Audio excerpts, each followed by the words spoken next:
आप सभी जानते हैं आज दुनिया में क्या हो रहा है। खतरा बढ़ता ही जा रहा है, समस्या बढ़ गई है, चुनौतियां बढ़ गई हैं। लेकिन बचने का एक रास्ता है, एक हल है। और आप जो कलीसिया हैं, हम जो कलीसिया हैं, इसका हल रखते हैं। हमारे पास उत्तर है। यह प्रार्थना की शक्ति कहलाती है। और मैं आप सभी को प्रार्थना करने को कहता हूं, पृथ्वी पर जो चल रहा है उसके लिए, ताकि हम यूरोप में और कोई समस्या ना देख सकें, ताकि परमेश्वर इजराइल में और यूरोप में और मध्य पूर्व में शांति और प्रशांति और मेल लाए, जैसा कि आज दुनिया के इन कई हिस्सों में हो रहा है। ईरान और दुनिया के दूसरे हिस्सों में हमारे पास परमेश्वर के लोगों के साथ हल मौजूद है। यह प्रार्थना का हाई टाइम है। यह प्रार्थना का बहुत ही हाई टाइम है। और प्रभु को पुकारो। आपको पता है, शैतान परमेश्वर के समय में जो वह पूरा करने वाला है, उससे पहले अपनी योजना पूरी करना चाहता है, क्योंकि एक योजना है जिसे परमेश्वर भविष्य में पूरी होने की, भविष्यवाणी पूरी होने की, अपनी इच्छा पूरी होने की अनुमति देता है। दुष्ट आत्मा को नहीं पता कि परमेश्वर की क्या योजना है, लेकिन परमेश्वर जानता है दुष्ट आत्मा की क्या योजना है। और शैतान की योजना भविष्यवाणी को नष्ट करना, प्रभु के आगमन को रोकना है, उसके समय से पहले इन घटनाओं को करवाकर, उसके समय से पहले। लेकिन प्रार्थना उसको रोक देगी। इसलिए परमेश्वर की योजना समय पर पूरी होगी। परमेश्वर की योजना समय पर पूरी होगी, क्योंकि परमेश्वर के कंट्रोल में है। लेकिन उसने हमें उसके साथ सहमत होने की शक्ति दी है, प्रार्थना करने की और उसके हाथ खोलने की शक्ति दी है। सही समय पर हम देख रहे थे कि आज रूस और यूक्रेन के साथ क्या हो रहा है, और परेशानियां जिन्हें हम देख रहे थे, और युद्ध फैलने का डर भी था। लेकिन प्रार्थना सब बदल देगी, अच्छा होने के लिए, शांति लाने के लिए। हम देख रहे हैं मध्य पूर्व के अंदर क्या चल रहा है। दुनिया के भाग में परेशानियां यूं ही नहीं जाएंगी, वे परमेश्वर के सही समय में हल होंगी, शांति आएगी। इसलिए बिल्कुल दुनिया के दूसरे भागों में भी होंगी। लेकिन हम विश्वासी लोग समझ जाते हैं कि वातावरण में कुछ बदलाव हो रहे हैं। एक तरह से हम परमेश्वर की योजना को होते देख रहे हैं, और दुनिया के और यूएस के जवान लोगों के मध्य जो हमें आशा देती है, और दूसरी ओर दुनिया में बहुत सारी समस्याएं हैं। लेकिन परमेश्वर आपके साथ और आपके माध्यम से क्या करना चाहता है, इसके बारे में मैं आज आपसे बातें करना चाहता हूं। इसलिए प्रभु, मैं तेरा धन्यवाद करता हूं, जो भी तू हमें दिखा रहा है। मैं प्रार्थना करता हूं कि आप इसे हर जीवन में प्रार्थना की इच्छा को बढ़ाने में इस्तेमाल करेंगे, यीशु के सामर्थी नाम में, और तेरी महिमा के लिए। आमीन। आज औसतन मसीही लोग गरीबी में और प्रार्थना विहीनता में हैं। ऐसा प्रेरित याकूब के वचनों की व्याख्या में देखा गया है, जब उसने कहा, तुम मांगते नहीं इसलिए तुम्हें नहीं मिलता। यह याकूब 4:2 में है। तो अगर आप देखो कि प्रोग्रेस नहीं है, अगर कोई है, मैं बता रहा हूं, जो देख रहा है कि आपके मसीही जीवन में प्रोग्रेस नहीं है, तो इसका केवल एक उत्तर है, प्रार्थना की बेपरवाही। अगर आप देख रहे हैं कि आपके मसीही जीवन में कोई फल नहीं है, तो उत्तर है प्रार्थना की लापरवाही। अगर आप देखो कि पाप आपके जीवन में वापस आ गया है और आप पाप को बढ़ता हुआ देखो, तो उत्तर है प्रार्थना की लापरवाही। क्योंकि परमेश्वर ने हमसे शक्ति का वादा किया है, और उसने उस शक्ति को हमारे छुटकारे के लिए रखी। तुम शक्ति को पाओगे, उसने कहा था, लेकिन वह शक्ति तब तक हमारी नहीं होगी जब तक हम प्रार्थना नहीं करेंगे। कल मैंने आपको बताया था कि प्रेरितों की पुस्तक में कैसे वचन कहता है कि सभी प्रार्थना में निरंतर बने रहे। उसके बाद प्रभु ने उन्हें वादा किया और कहा, तुम शक्ति को पाओगे। शक्ति आने से पहले उन्होंने प्रार्थना की। इसलिए उन्होंने समझा कि भले ही वादा दिया गया हो फिर भी हमें प्रार्थना करना होगा। वादा बिना हमारे प्रार्थना किए पूरा नहीं होगा। प्रेरितों 1:8 में इसलिए तुम शक्ति पाओगे। अब प्रेरितों 1:14 में उन्हें प्रार्थना करनी पड़ी इसे देखने के लिए। इसलिए सर्वशक्तिमान परमेश्वर चाहता है कि हम समझें, बिना प्रार्थना कोई वादा नहीं जो उसने हमारे लिए किए थे। इसलिए यिर्मयाह 33:3 में वचन कहता है, मुझसे प्रार्थना कर और मैं तेरी सुनकर तुझे बड़ी बड़ी और कठिन बातें बताऊंगा जिन्हें तू अभी नहीं समझता। मुझसे प्रार्थना कर, हमें यह करना है। मुझसे प्रार्थना कर, तब मैं तेरी सुनकर तुझे बड़ी बड़ी और कठिन बातें बताऊंगा, बड़ी बड़ी बातें जिन्हें तू नहीं समझता। वाह, स्वर्ग से क्या ही एक सामर्थी वायदा है। भजन संहिता 50 में आपको पता है एक बात जिस पर शैतान हमसे लड़ता है वह है यह क्षेत्र। वह नहीं चाहता कि हम प्रार्थना करें क्योंकि उसको मालूम है जब हम प्रार्थना करते हैं तो वह हारता है। मुझसे प्रार्थना कर, परमेश्वर ने भजन संहिता 50 वचन 15 में कहा, संकट के दिन मुझे पुकार, मैं तुझे छुड़ाऊंगा और तू मेरी महिमा करने पाएगा। वाह, परमेश्वर यही कहता है। इसलिए प्रभु से प्रार्थना करना हमारा काम है, अन्यथा कोई उत्तर नहीं मिलेगा। प्रेरित पतरस प्रेरितों 12 में कैदखाने में डाला गया था और कलीसिया जाग उठी और बोली, नहीं, हमें उसको मरने नहीं देना है। हेरोद ने याकूब को मार डाला जो उस समय कलीसिया का अगुवा था। यह वही जेबेदी का पुत्र यूहन्ना का भाई याकूब था। हेरोदेस ने उसको मरवा डाला। यह दुष्ट आत्मा की कलीसिया को बढ़ने से रोकने की योजना थी और कलीसिया ने कहा, नहीं, हमें अभी प्रार्थना करना होगा। उन्होंने प्रार्थना ना करने का परिणाम देखा था जब याकूब मारा गया था। उन्होंने कहा, नहीं, हमें प्रार्थना करना होगा। प्रेरितों 12 में वचन कहता है, उन्होंने बिना किसी हिचकिचाहट दृढ़ता के साथ प्रार्थना की। उन्होंने उस भाग को समझा, आधे मन से प्रार्थना कुछ अच्छा नहीं लाएगी और हम आज आधे मन वाली प्रार्थनाओं पर नहीं टिके रह सकते। हमें अपने पूरे हृदय से प्रार्थना करना होगा, पूरे मन के साथ। इसलिए लोग लौलीन रहे। प्रेरितों 2:42 यह प्रार्थना करने में लौलीन रहे और उन्होंने इसे समझा जो मैं पढ़ रहा हूं। आइए यशायाह में चलें। यशायाह 40। अब हम इस वचन को जानते हैं। वचन 31 देखो, जो यहोवा की बाट जोहते हैं वे नया बल प्राप्त करते जाएंगे, वे उकाबों के समान उड़ेंगे, वे दौड़ेंगे और शिरमित ना होंगे, चलेंगे और थकित ना होंगे। तो यहां हम फिर से देखते हैं, हमें प्रभु से प्रार्थना करना होगा, हमें यहोवा की बाट जोहनी होगी। अगर लोग प्रार्थना करने में ज्यादा व्यस्त रहेंगे तो वे वास्तव में परमेश्वर की शक्ति में भी ज्यादा व्यस्त होंगे। काफी सक्रियता, लेकिन कोई नतीजा नहीं निकला। और सक्रियता होने के बावजूद भी दुष्ट आत्मा नहीं डरी। वह मशीनों से नहीं डरती, वह केवल परमेश्वर से डरती है। वह केवल तब डरता है जब लोग प्रार्थना करते हैं, क्योंकि जब लोग प्रार्थना करते हैं तो प्रभु हमेशा दृश्य दिखाता है। मुझसे प्रार्थना कर और मैं तेरी सुनूंगा। वह संकटों में सदैव सहायता के लिए उपस्थित होता है। जो यहोवा की बाट जो होते हैं वे नया बल प्राप्त करते जाएंगे। इसलिए शैतान गतिविधि से नहीं डरता, ना ही मशीनरी से। उसे केवल परमेश्वर से डर लगता है और मशीनरी बिना प्रार्थना की गतिविधि की होती है। बिना प्रार्थना कोई शक्ति नहीं,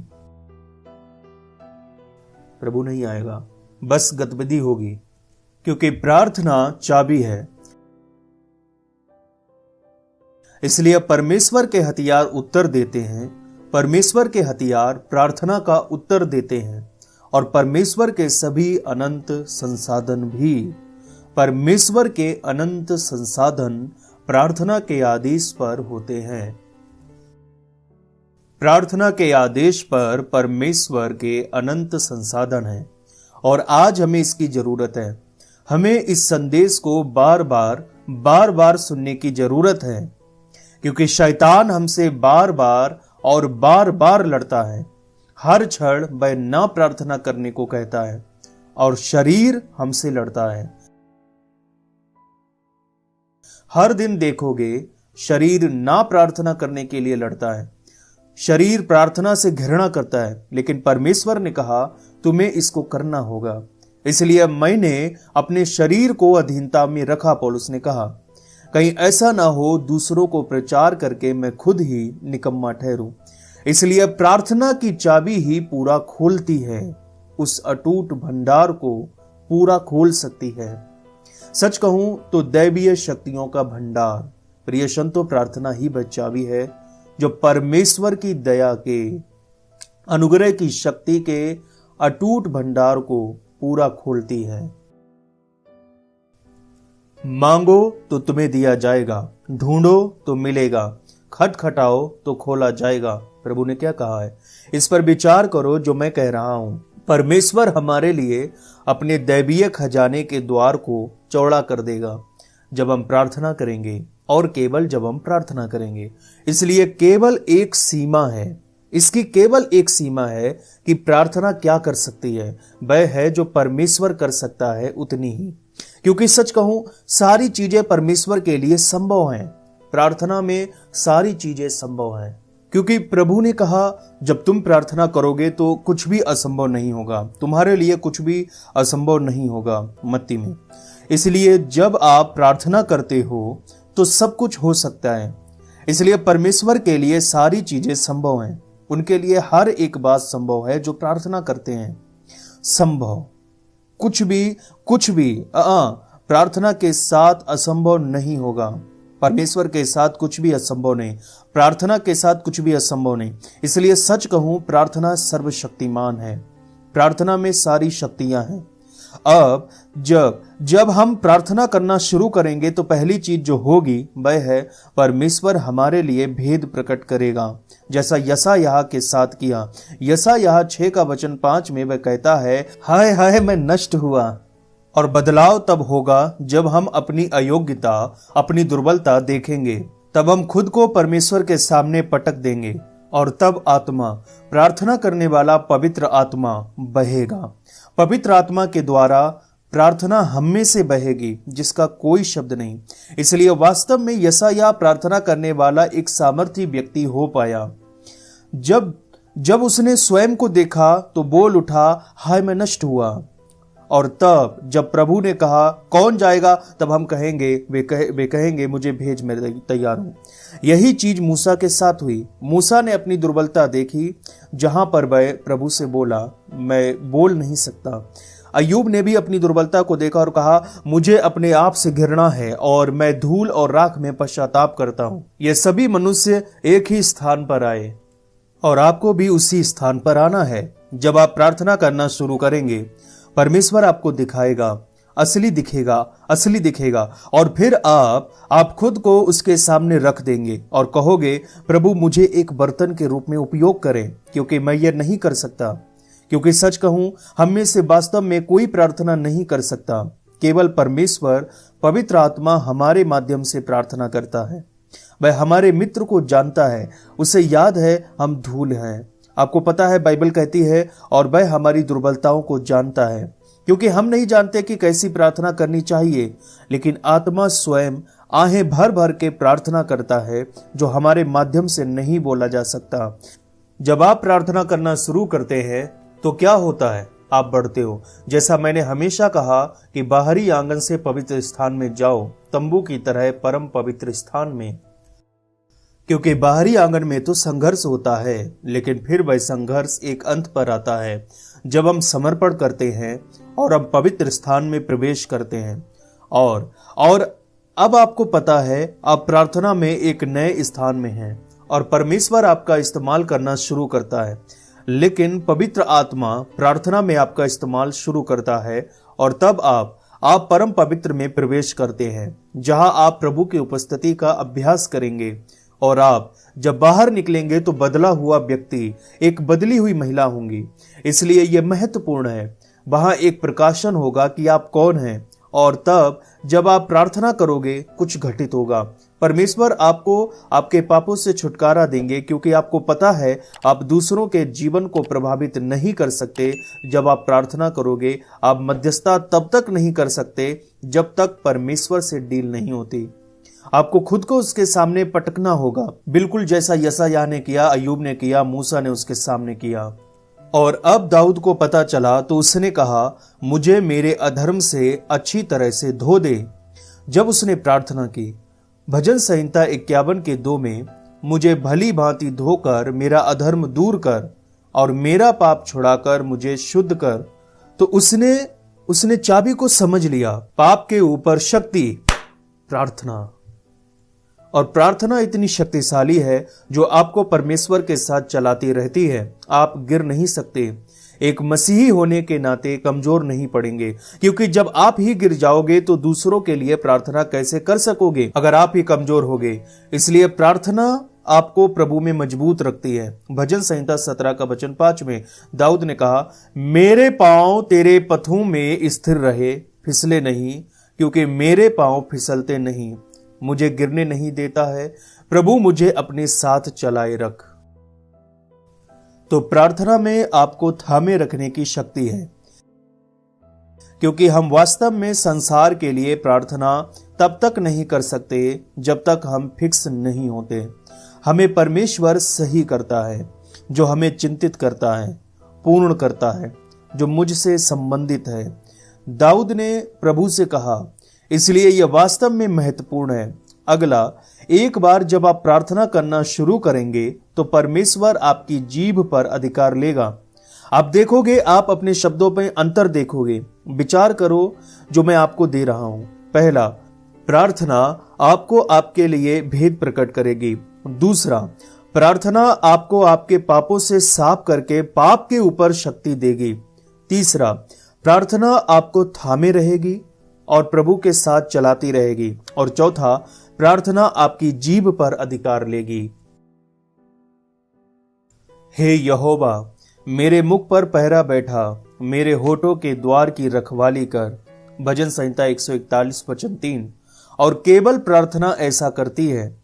और जब हम प्रार्थना करते हैं, आप और मैं हमारे जीवन में उन बदलावों को देखेंगे।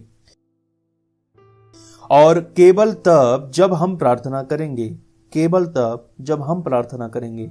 परमेश्वर हमें बुद्धि भी देता है। यह कहता है, मांगो और परमेश्वर तुम्हें बुद्धि भी देगा, बुद्धि देगा। याकूब 1:5। अगर तुम में से किसी के पास बुद्धि की घटी हो तो परमेश्वर से मांगो। वाव! कल्पना करें, परमेश्वर अपनी अनंत बुद्धि हमारे निपटान के लिए देगा, जहां पर हम जीवन में सही निर्णय ले सकेंगे। हम कभी भी गलत निर्णय नहीं लेंगे, क्योंकि आपको पता है, प्रार्थना करने वाले लोग हैं। प्रार्थना करने वाले लोग जानते हैं कि वे कौन हैं। प्रार्थना वाले लोग परमेश्वर के साथ चलेंगे। प्रार्थना वाले लोग कभी पाप में नहीं गिरेंगे। पाप उन पर प्रभुता नहीं कर पाएगा। जो कुछ भी मुझे मिला सब तुम्हें देता हूं। और अब प्रार्थना वाले लोगों में स्थिर बुद्धि होगी, ताकि सही समय पर इस्तेमाल कर सकें जब जरूरत पड़े, क्योंकि अन्यथा बुद्धि से काम लेने के बजाय मूर्खता आ जाती है। हम चलते फिरते दाएं बाएं गलतियां करते रहेंगे। हे प्रभु, मुझे अपने मार्ग की शिक्षा दे। भजन संहिता 86:11। हे यहोवा, अपना मार्ग मुझे दिखा, तब मैं तेरे सत्य मार्ग पर चलूंगा। मुझको एक चित्त कर कि मैं तेरे नाम का भय मानूं। हम बुद्धि में चले। प्रभु मुझे अपना मार्ग दिखा। प्रभु मुझे अपने मार्ग की शिक्षा दे, ताकि मैं कोई गलती ना करूं। और यहां वह है जो मुझे पसंद है। और सुनो, मैंने कहा अब सब मैं आपको दे रहा हूं। इससे पहले कि आप वहां क्या हो रहा है उसके लिए प्रार्थना करें। यह परिवर्तन आपके जीवन में होंगे, क्योंकि जिस क्षण आप परमेश्वर से प्रार्थना करना शुरू करते हैं, वह सबसे पहले वह आपको ठीक करेगा। इससे पहले कि वह उन चीजों को ठीक कर सके जिन्हें आपके बाहर ठीक करने की आवश्यकता है, क्योंकि उसे पहले हमें ठीक करना है। हम सभी को इसकी जरूरत है। भजन संहिता 119:18 कहता है, मेरी आंखें खोल दे कि मैं तेरी व्यवस्था की अद्भुत बातें देख सकूं। तो प्रार्थना में वो शक्ति है, जो हमारी आंखों को परमेश्वर के वचन से अद्भुत बातों को देखने के लिए खोल देगी। फिर कठिनाइयां मिट जाएंगी, धूमिल मार्ग दिन की भांति प्रकाशमान होगा। बाइबल का पुराने जाने पहचाने अंश उज्जवल और चमकदार हो जाते हैं। उनमें नई शक्ति, जीवन शक्ति होगी। इसलिए प्रार्थना उससे ज्यादा भी कर सकती है। प्रार्थना एक धार्मिक शिक्षा से अधिक कर सकती है जो बाइबल में मिलती है। प्रार्थना स्कूल में जाकर बाइबल सीखने वालों से भी अधिक कर सकती है, क्योंकि आप बाइबल को सीखने के लिए स्कूल जा सकते हैं और फिर भी सत्य के विषय में अंधे रहोगे। लेकिन परमेश्वर इसके सत्य को प्रकट करता है जब हम प्रार्थना करते हैं। आपको पता है, प्रेरित पौलुस जो तरसुस का शाऊल भी था, उसको बाइबल मालूम थी और उसके बचाए जाने से पहले उसने बाइबल की सच्चाइयों को नहीं जाना। उसने मसीहों को कैद में डाला और भी बहुत कुछ किया। लेकिन दमिश्क के मार्ग में प्रभु उससे मिला और तब उसने उन दिनों को दमिश्क में प्रार्थना करने में बिताया। और हनन्याह आकर उसके लिए प्रार्थना करता है और छिलकों के समान आंखों से हटा और स्पष्ट देखने लगा। तो प्रार्थना ने उसके जीवन में क्या किया? जब उसने प्रार्थना की, बराबरी में आकर फिर उसने यीशु का प्रचार किया, जबकि उसने पहले पुराने नियम में यीशु को नहीं देखा था। उस पर धुंधलापन छा गया था। इसलिए केवल प्रार्थना बाइबल को हमारे लिए वास्तव में खोल सकती है और केवल प्रार्थना बाइबल समझने में हमारी मदद कर सकती है। हम संसार के लिए प्रार्थना कैसे कर सकते हैं अगर हम ही बाइबल को नहीं समझेंगे? क्योंकि हम वायदों के लिए प्रार्थना नहीं कर सकते तो क्या करेंगे? लेकिन प्रार्थना क्या कर सकती है? और प्रार्थना हमारे जीवन में पवित्र आत्मा की शक्ति, अपनी पूरी आशीषित शक्ति को, अपने अद्भुत अनुग्रह को हमारे जीवन में लाती है और लागू करती है। बाइबल कहती है कि हमें पवित्र आत्मा ग्रहण करना है प्रार्थना के कारण। अब प्यारे लोगों, मैं आपको अभी पूरे हृदय से एक एक कर बताना चाहता हूं, मैं इजराइल के लिए बहुत चिंतित हूं। दुनिया के उस मेरे भाग में क्या हो रहा है? इजराइल में आज बहुत समस्याएं हैं। वे इसे संसद को देकर अदालतों के अधिकार को छीनना चाहते हैं। बहुत ज्यादा समस्याएं हैं। दंगा, सड़कों पर विरोध प्रदर्शन है, गृह युद्ध जैसा खतरा है। मैं विश्वास नहीं करता, लेकिन हमें इजराइल के लिए प्रार्थना करने की जरूरत है। हमें अभी पूरे ही मध्य पूर्वी के लिए प्रार्थना करने की आवश्यकता है। और फिर आप चीन में भी कुछ होते देखोगे। अभी चीन और रूस के मध्य एक संरेखण है जो दुनिया में परिवर्तन ला सकता है, जैसा कि हम जानते हैं। देखो यूरोप में क्या हो रहा है। हम इस संसार को तीव्र होते हुए नहीं देखना चाहते। हम देखेंगे कि क्या हो रहा है। और ईरान के अंदर ईरान, ताइवान और चीन और संयुक्त राज्य अमेरिका, पश्चिमी दुनिया, सारा डर, सारी परेशानियां। ये समय है आपको और मुझे वायदों को समझना है कि दुश्मन के सभी हिस्सों के ऊपर हमारा अधिकार है। और मैं आपको याद दिलाऊंगा कि कैथरीन कुलमैन ने वर्षों पहले क्या कहा था, जब उन्होंने उनसे पूछा कि आप मसीह के अंगों को क्या सलाह देना चाहोगी? अगर आपको एक सलाह देनी हो तो वह क्या होगी? कोई राष्ट्र नहीं है, उन्होंने कहा, जो आत्मिक शक्तियों से ज्यादा ताकतवर हो। मतलब कि केवल चर्च, केवल हमारे पास उन शक्तियों को हराने की शक्ति है। और यीशु ने कहा, मेरे नाम में, तुम मेरे नाम में मांगो और मैं इसे कर दूंगा। अगर दो किसी बात पर सहमत हो तो पिता उसे पूरा कर देगा। मैं आपसे अपने घर में प्रार्थना सभा आयोजित करने के लिए जा रहा हूं। मैं आप सभी से प्रार्थना शुरू करने के लिए कह रहा हूं और अपने चर्च के लोगों से, अपनी संगत के लोगों से, आपके आस पड़ोस के लोगों से कह रहा हूं जो नया जन्म पाए विश्वासी हैं, आए और आपके साथ, परिवार के लोगों के साथ प्रार्थना करें। कम से कम 1 महीना करो, ताकि अभी वास्तव में प्रभु को पुकार सको। और मेरा विश्वास है परमेश्वर आपके घर में एक नए तरीके से आपसे मुलाकात करेगा। मैं आपको केवल व्यक्तिगत प्रार्थना करने के लिए नहीं कह रहा हूं, मैं आपको इन सभी समस्याओं के लिए आपके साथ प्रार्थना करने वाले लोगों को एक समूह को बुलाने के लिए कह रहा हूं। मैं आपको एक ईमेल भेज रहा हूं। अगर आप मेरे पते पर मुझे भेजोगे, मैं आपको एक ईमेल भेजने जा रहा हूं जिसके लिए हमें प्रार्थना करनी चाहिए, और मैं उन्हें आपको प्राथमिकता दूंगा वे क्या है जिनके लिए हमें प्रार्थना करने की आवश्यकता है। और अपने दोस्तों को अपने साथ बुलाओ। कौन जानता है कि परमेश्वर उसे क्या दिखाना चाहेगा? कौन जानता है कि प्रभु इस प्रार्थना सभाओं के माध्यम से क्या करेगा, जो मैं आपको अपने घरों में शुरू करने के लिए कह रहा हूं। शायद कलीसिया में भी अगर मैं एक पास्टर से बातें कर रहा हूं तो कृपया अपने लोगों को प्रार्थना करने के लिए बुलाओ और हफ्ते में एक प्रार्थना मीटिंग अपने लोगों के साथ रखो। आप तुरंत वह बदलाव देखोगे। जब ओरलैंडो में ओसीसी था तब प्रभु ने मुझे शनिवार और रविवार की सुबह में प्रार्थना सभा रखने को कहा। जब परमेश्वर की योजना कलीसिया के लिए आई, यह अविनाशी था। जो परमेश्वर ने किया जब हमने प्रार्थना करना शुरू किया, यह फिर से प्रार्थना करने का उपयुक्त समय है। और जैसा मैंने कहा, जब परमेश्वर बदलाव करना शुरू करेगा तो उसमें आप पहले होंगे और फिर वह आपके माध्यम से बदलाव करेगा। इसलिए प्रभु, मैं तेरी प्रशंसा करता हूँ जो भी तूने हमारे जीवन में किया। और प्रभु, हम सभी में इच्छा को तेज करे, इसे हम में एक शक्तिशाली आग की तरह होने दे, प्रार्थना करने के लिए जलती हुई एक शक्तिशाली आग की तरह। और अपने नाम के खातिर उन्हें बोला, मुझसे प्रार्थना कर और मैं तेरी सुनूंगा और बड़ी बड़ी बातें और कठिन बातें बताऊंगा जो तू अभी नहीं समझता। तुझे प्रशंसा देते हैं। आमीन। सब ठीक है। यह प्रभु के कामों को देने के लिए समय है। मैं आपसे देने के लिए कहता हूँ, यह प्रभु के कामों में सहायता का समय है। यह सुसमाचार के संदेश को राष्ट्रों में फैलाने का समय है। और मैं आपको परमेश्वर के वादे को याद दिलाना चाहता हूँ। दाऊद ने कहा, मैंने जवानी से लेकर बुढ़ापे तक कभी भी किसी धर्मी को त्यागा हुआ या रोटी के लिए भीख मांगते नहीं देखा। उसने कहा, अपनी संपत्ति के द्वारा परमेश्वर का सम्मान करें।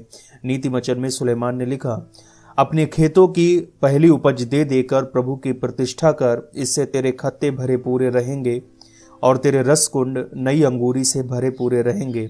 परमेश्वर ने निर्गमन की पुस्तक में इस्राएल से कहा, मैं चाहता हूं कि तुम 3 बार मेरे सामने आओ, पर कोई भी व्यक्ति मेरे सामने खाली हाथ ना आए, क्योंकि प्रभु का सम्मान करना है। मलाकी अध्याय 1 में प्रभु ने कहा, अगर तुम अपने हाकिम को अशुद्ध भेंट दो तो क्या वह इसे आपको ग्रहण करेगा?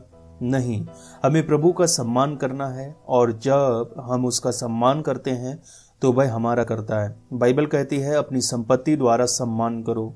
और पहली उपज मतलब अपने दशमांश के साथ अपनी बढ़त का प्रथम फल। दशमांश व्यवस्था नहीं है, दशमांश व्यवस्था से पहले भी था। अब्राहम ने मेल्कीसेदेक को दिया जो कि व्यवस्था से पहले था। याकूब ने परमेश्वर से कहा, मैं तुझे 10% दूंगा अगर तू मेरे साथ चले और वापिस सुरक्षित घर लौटा लाए। उत्पत्ति 28 में तरीका व्यवस्था से पहले था। इसलिए अगर कोई कहे वेल ऐसा नहीं है, नहीं, यह वचन है कि कैसे हमें प्रभु का सम्मान करना है। अपना दशमांश उसको दे देकर, हमारी संपत्ति के साथ, पहली उपज के साथ, जो कि हमारी बढ़ोतरी का दशमांश है। आइए इसे आज ही करें। सालों पहले एक महिला ने मुझसे पूछा, मुझे दशमांश कहाँ देना है? मैंने कहा, मिनिस्ट्री में, यह आपको आशीष देगी। हम किसी मीनार या भवन को नहीं दे रहे हैं, यह हम मिनिस्ट्री को दे रहे हैं जो हमारे जीवन की आशीष है। इसे आज ही करो, ठीक है? अब आप अपना बीज बो सकते हैं। स्क्रीन पर जानकारी आपको मिल रही होगी, या आप डिस्क्रिप्शन में जाकर वहां से जानकारी ले सकते हैं। और मुझे ईमेल करना मत भूलना, ताकि मैं आपको जल्दी से ईमेल भेज सकूं। एक लिस्ट जिसके लिए हमें प्रार्थना करना है। हमें तुरंत ही प्रार्थना करने की जरूरत है। आप मुझसे इस सप्ताह के अंत तक वह लिस्ट प्राप्त कर लेंगे। आपके पास वे अनुरोध होंगे जो मेरे पास होंगे। मैं आपको वह सूची ईमेल में भेजने वाला हूं, क्योंकि मैं आप सभी को प्यार करता हूं और मैं आपको अगली वीडियो में और शानदार दिन के लिए मिलूंगा। और आपको पता है, मैं प्रभु के नेतृत्व में चलूंगा। मैं बस परमेश्वर से मांग रहा हूं कि तू मुझसे किस बारे में बात करना चाहता है, और मुझे यह पता था। इसलिए कल और आज से मैं ज्यादा से ज्यादा प्रार्थना करने को कहता हूं। प्रार्थना करो, प्रभु को पुकारो और वह उत्तर देगा। यही उसका वादा है। परमेश्वर आपसे प्यार करता है। Bye bye. एक सूचना है, कृपया सभी ध्यान दें। ये उपवास और प्रार्थना के दिन हैं जिनमें कई विश्वासी लोग उपवास और प्रार्थना कर रहे हैं। लेकिन इन दिनों में जो सबसे महत्वपूर्ण काम हमें करना है वो है सुसमाचार का प्रचार करना। लेकिन आपको पता है हमारे पास संसाधन नहीं हो पाते हैं कि हम क्या चीज उन्हें दें जिसके माध्यम से हम सुसमाचार का प्रचार कर सकें। इसीलिए मैं आपके लिए एक ऑफर लेकर आया हूं, सुसमाचार प्रचार के लिए कुछ छोटी छोटी पत्रिकाएं जो मैं आपको आपके पते पर भेजूंगा, और आप उन सभी पत्रिकाओं को, जो छोटी छोटी पत्रिकाएं होंगी, उन सभी लोगों को जिन्हें सुसमाचार की आवश्यकता है और आपके पड़ोस में, आपके रिश्तेदारों में या आपके उन जगहों पर जिन्हें आप मसीह में देखना चाहते हैं, उन लोगों को आप दे सकते हैं। मैं आपको 50-50 और 100-100 पत्रिकाएं दूंगा। उन पत्रिकाओं को आप बांट सकते हैं या उनके माध्यम से आप प्रभु का सुसमाचार का प्रचार कर सकते हैं, और ये आप लोगों को करना है। आपको बस केवल इतना करना है, फोन पे या गूगल पे के माध्यम से या बैंक अकाउंट के माध्यम से हमें केवल सपोर्ट के लिए या फिर डिलीवरी चार्ज के लिए आप राशि को भेजें। आपकी राशि कम से कम 150 रुपए होगी, या आप सपोर्ट करना चाहते हैं तो आप अधिकतम राशि भी भेज सकते हैं। जो बीज आप बोएंगे उसका स्क्रीनशॉट लेने के बाद स्क्रीन पर जो नंबर दिखाई दे रहा है 9927340655, इस पर आप व्हाट्सएप कर दें और हमें अपना एड्रेस लिखें। एड्रेस बिल्कुल सही होना चाहिए जो आपके आधार कार्ड पर पड़ा हुआ है, और हम आपको जल्द से जल्द प्रभु यीशु की सुसमाचार की पत्रिकाएं आपके पते पर भेज देंगे। इस काम को करने के लिए देर ना करें। प्रभु आपको ब्लेस करेगा। God bless all of you.